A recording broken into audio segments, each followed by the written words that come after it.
ഇത് നമുക്ക് ഇവിടുന്ന് ആ എൻഡ് കാണുന്നില്ല.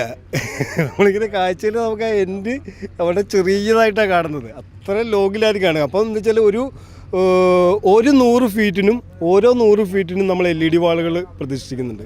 LED വാൾ ഹാങ് ചെയ്യിക്കുകയാണ്, ടോപ്പിൽ നിന്ന് ഹാങ് ചെയ്യിക്കുകയാണ്, മറയില്ലാതിരിക്കാൻ വേണ്ടിയിട്ട്. താഴത്ത് ഈ കേബിളും കാര്യങ്ങളും ഇൻട്രസ്റ്റ് വരാതിരിക്കാൻ മുകളിൽ തന്നെ ഹാങ് ചെയ്യാണ്. ജർമ്മനിൻ്റെ മുകളിൽ ഹാങ് ചെയ്യിച്ചിട്ട് അതിങ്ങനെ കണ്ടിന്യൂസ് ബാക്ക് വരെ. അപ്പോൾ ആൾക്കാർക്ക് സെയിം ലെങ്തിൽ തന്നെ നമുക്ക്, കാരണം 3 ടെൻറ്റ് വരുമ്പോൾ സെൻറ്ററിലാണ് സ്റ്റേജ് വരിക.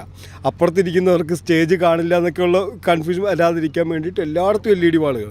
ഈ സ്റ്റേജിൻ്റെ അതേ ലെവലിൽ, അതായത് 40 ഫീറ്റാണ് സ്റ്റേജിൽ LED വാളെങ്കിൽ അതേ 40 ഫീറ്റ് തൊട്ടപ്പുറത്തെ പന്തലിലും ഉണ്ട്. അപ്പോൾ എല്ലാവർക്കും ഇങ്ങനെ സ്റ്റേജ് നേരെ കാണാൻ പറ്റുന്ന രീതിയിലാണ് സജ്ജീകരണം. ആളുകളൊക്കെ ചോദിക്കുക, പന്തൽ AC ആയിരിക്കുമോ അല്ലെങ്കിൽ ചൂട് ഒക്കെ ഉണ്ടാവുക, എന്താണ് ടെക്നോളജി? AC ആണോ എന്ന് ചോദിച്ചു കഴിഞ്ഞാൽ ചൂടുണ്ടാവില്ല. എല്ലാവർക്കും ഒരു 25 ഡിഗ്രിയിൽ നല്ല സ്മൂത്തായിട്ടിരുന്ന് പരിപാടി കാണാൻ പറ്റുന്നൊരു സജ്ജീകരണമാണ് മൊത്തത്തിൽ ഇത് ചെയ്തേക്കുന്നത്. അത് AC ഉണ്ട്, ഫാനുണ്ട്, കൂളറുണ്ട്, എല്ലാം കൂടെ ചേർത്തിട്ട് മാക്സിമം ഓപ്പൺ ആക്കിയിട്ടാണ്. എയർ സർക്കുലേഷൻ വരാൻ വേണ്ടിയിട്ട് കംപ്ലീറ്റ് സൈഡ് ഓപ്പൺ ആണ്. അതിൻ്റെ ഒപ്പം തന്നെ നമ്മൾ AC കാര്യങ്ങളൊക്കെ വെച്ച് കൊടുത്തിട്ട് ഒരു സിസ്റ്റമാണ് ഉണ്ടാക്കിയിരിക്കുന്നത്. ഈ ജർമ്മൻ ടെക്നോളജിയാണ് എന്ന് കേൾക്കുന്നതാണ് കംപ്ലീറ്റ് ഉപയോഗിക്കുന്നത്. പിന്നെ സൈഡിലേക്ക് വരുന്ന ഭാഗങ്ങൾ ചിലപ്പോൾ ആങ്കർ കാര്യങ്ങളൊക്കെ വരും. മെയിൻ ഏരിയ കംപ്ലീറ്റിൽ ജർമ്മൻ ടെൻ്റ് ആയിരിക്കും യൂസ് ചെയ്യുക. ഫുള്ളിൽ ഇതിൻ്റെ എല്ലാ ഏരിയയും, ക്യാമ്പ് മാത്രമല്ല, എക്സ്പോ ആണെങ്കിലും സമ്മേളനമാണെങ്കിലും ഇതിൻ്റെ എല്ലാ ഏരിയയും CCTV കൺട്രോളിലായിരിക്കും. എല്ലാ പോയിന്റിലും CCTV ഉണ്ടാവും.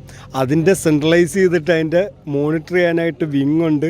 അത് സെപ്പറേറ്റ് തന്നെ 5 TV വെച്ചിട്ട് എല്ലാ ഏരിയയും എപ്പോഴും ഫുൾ ടൈം വാച്ച് ചെയ്തുകൊണ്ടിരിക്കുന്നുണ്ട്. അതുകൊണ്ട് ഒരു ഏരിയയിൽ നമുക്ക് ഒരാശങ്ക വേണ്ട.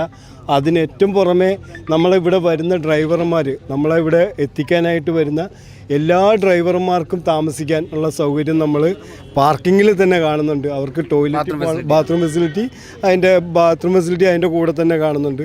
അവിടെ താമസിക്കണമെന്നുള്ളവർക്ക് അവിടെ താമസിക്കാനുള്ള സൗകര്യം നമ്മൾ കാണുന്നുണ്ട്. അങ്ങനെ ഒരാശങ്കയും വരാത്ത രീതിയിൽ എല്ലാ ഏരിയയും നമ്മൾ മാക്സിമം കവറപ്പായിട്ട് ഭംഗിയാക്കി ചെയ്യാനുള്ള പ്ലാനിലാണ് നമ്മൾ മുന്നോട്ട് പോകുന്നത്.